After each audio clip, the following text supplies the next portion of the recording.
మన రోజువారీ ఆహారంలో డ్రై ఫ్రూట్స్ తీసుకోవడం ఆరోగ్యానికి చాలా మంచిది.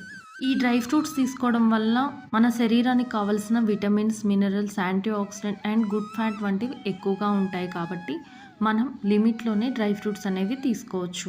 ఈ డ్రై ఫ్రూట్స్‌ని డైరెక్ట్‌గా తినలేని వాళ్ళు నానబెట్టుకొని తీసుకోవచ్చు. లేకపోతే డ్రై ఫ్రూట్స్ లడ్డు గానీ, మిల్క్ షేక్స్ గానీ ఇలా డిఫరెంట్ డిఫరెంట్ స్నాక్స్ రూపంలో ఈ డ్రై ఫ్రూట్స్‌ని తీసుకుంటే మన శరీరం అనేది ఆరోగ్యంగా ఉంటుంది. మీరు కనుక నా ఛానల్‌ని ఫస్ట్ టైం చూస్తున్నట్లయితే please do like, share and subscribe. Thank you for watching.